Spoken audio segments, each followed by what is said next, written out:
जय हिंद दोस्तों, मेरा नाम रिंकू है और स्टडी हब में आप सबका स्वागत है। और आज एस्ट्रोनॉमी की क्लास तीसरी है।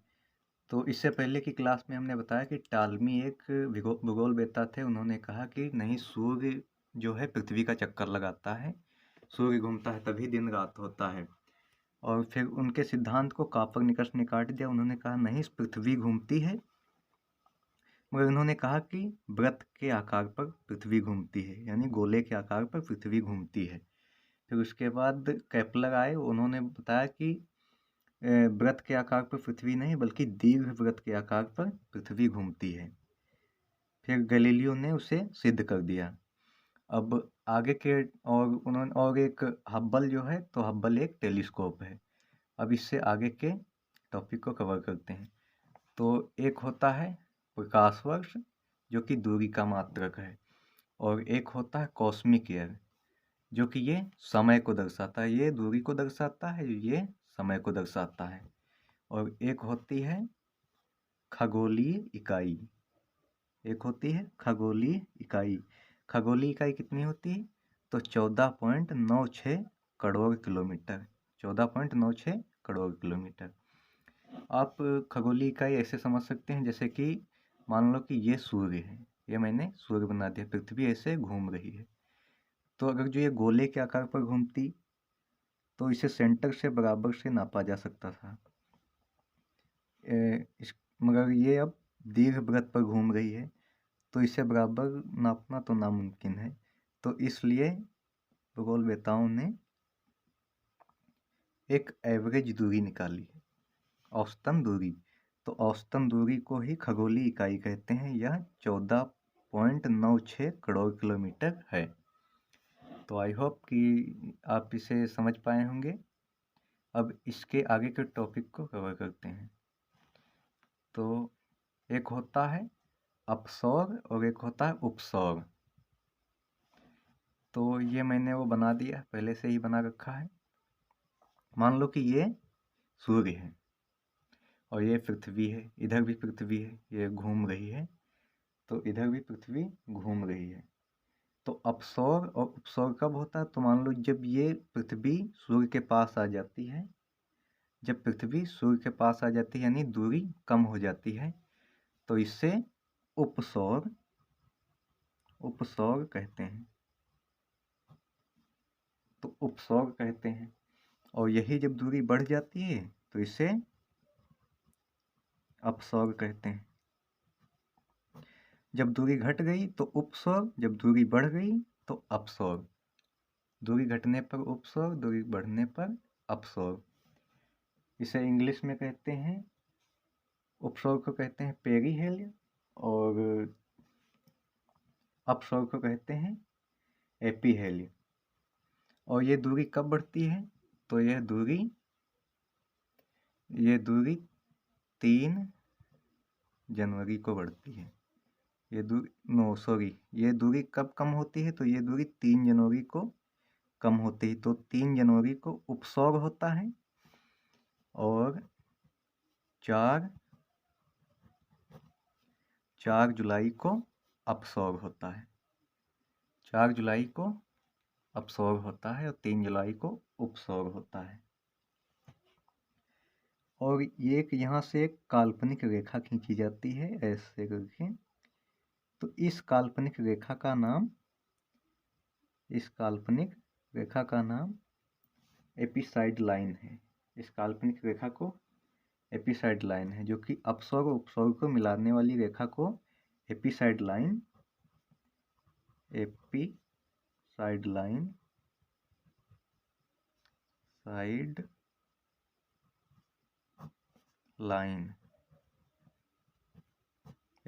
लाइन के नाम से जाना जाता है। अब इसके आगे के टॉपिक को कवर करते हैं। अब आप लोगों को ये मतलब लगता होगा कि यहाँ पे जो पृथ्वी है तो पास में है और यहाँ पे दूरी पे है। तो आप सोच रहे होंगे कि यहाँ पे पास में है तो यहाँ बहुत गर्मी पड़ती होगी, और ये यहाँ पर दूरी पर है तो बहुत कम, मतलब बहुत ज़्यादा ठंडी पड़ती होगी, बट एक्चुअली में ऐसा नहीं है। इसको चलो आगे समझते हैं। तो जैसे कि मैं ये बना दे रहा हूँ, यहाँ पे दूसरा है, ये मैं एक दूसरा बना दे रहा हूँ। ये हमारा सूर्य हो गया, ये हो गया हमारा सूर्य। और मैं ब्लैक से ही पृथ्वी को भी बना दे रहा हूँ।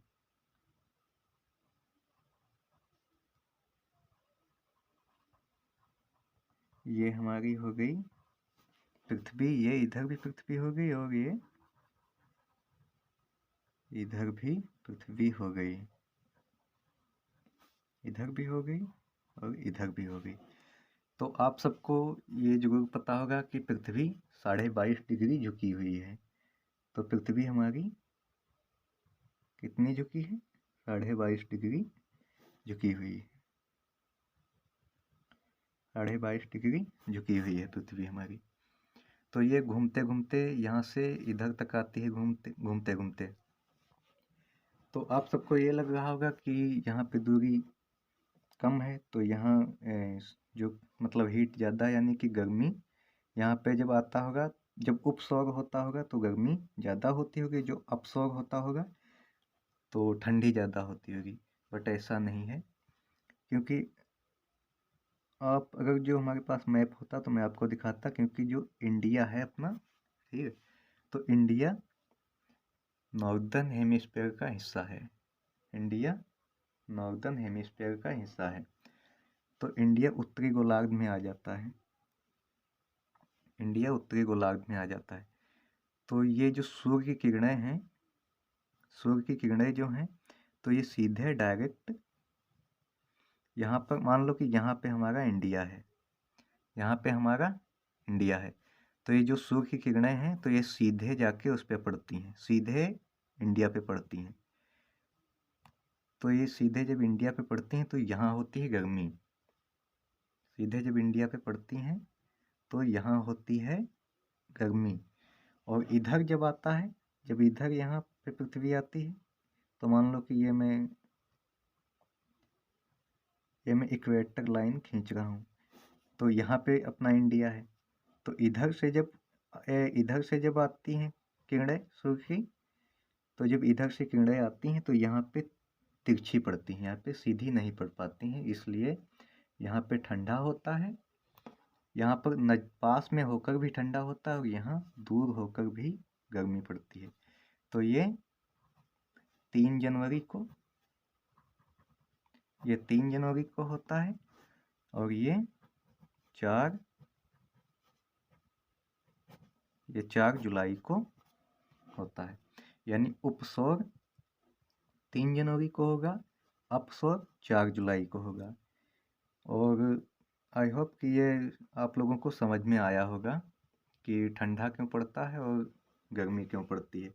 ये नज़दीक में रहकर भी गर्मी पड़ती है, नज़दीक में रहकर भी ठंडी पड़ती है यहाँ पे, और यहाँ पे जब पृथ्वी दूर चली जाती है तो यहाँ पर भी गर्मी पड़ती है। अब ऑस्ट्रेलिया, अगर जो आप मैप देखे होंगे तो आपको ये जरूर समझ में आएगा कि ऑस्ट्रेलिया नीचे वाले हिस्से में है।